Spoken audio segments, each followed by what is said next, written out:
ഒരു 3 മാർക്കിന്റെ ക്വസ്റ്റ്യൻ ആയിട്ടാണ് സാർ എന്ന് വന്നിട്ടുള്ളത്. ഇവിടെ ശ്രദ്ധിച്ചേ, നമ്മളോട് പറഞ്ഞിരിക്കുന്നത് 5th ടേമും അതുപോലെ തന്നെ 7th ടേമും ഇവരെ കൂട്ടിയ സമയത്ത് 30 കിട്ടിയെന്നാ പറഞ്ഞത്. കുഴപ്പമില്ലല്ലോ. അങ്ങനെയാണെങ്കിൽ ആർക്കാ പിന്നെ പെയറാവുക നോക്കിയേ. 4th ടേമും അതുപോലെ തന്നെ 8th ടേമും പെയറാവൂലേ? യെസ്. നെക്സ്റ്റ് 3rd ടേമും അതുപോലെ തന്നെ 9th ടേമും അടുത്ത പെയറാവൂലേ? യെസ്. അടുത്ത് 2nd ടേമും അതുപോലെ തന്നെ 10th ടേമും അടുത്ത പെയറാവൂലേ?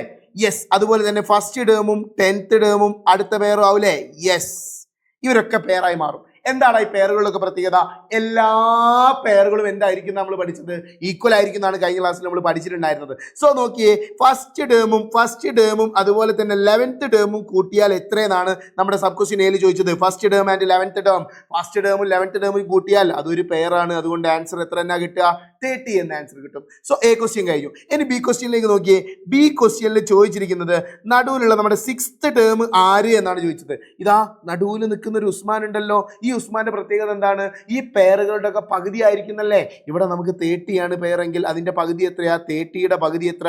30യുടെ പകുതി 15. സോ നമുക്ക് എന്ത് കിട്ടി? 6th ടേം 15 ആണെന്ന് കിട്ടി. എന്താന്ന് കിട്ടി? 15 ആണെന്ന് കിട്ടി. അടുത്ത question, last question. What is the sum of first 11 terms? ആദ്യത്തെ 11 ടേംസിന്റെ സം എന്താന്നാ ചോദിച്ചത്. എടാ സം കണ്ടുപിടിക്കാൻ പണ്ട് നമ്മൾ പഠിച്ചൊരു ഇക്വേഷൻ ഉണ്ട്. Middle term into number of terms. ഇവിടുത്തെ മിഡിൽ ടേം ആരടാ? ഇവിടുത്തെ മിഡിൽ ടേം 6th ടേം ആയിട്ടുള്ള 15 അല്ലേ. 15 ഇൻറ്റു നമ്പർ ഓഫ് ടേംസ് എത്രയാണ്?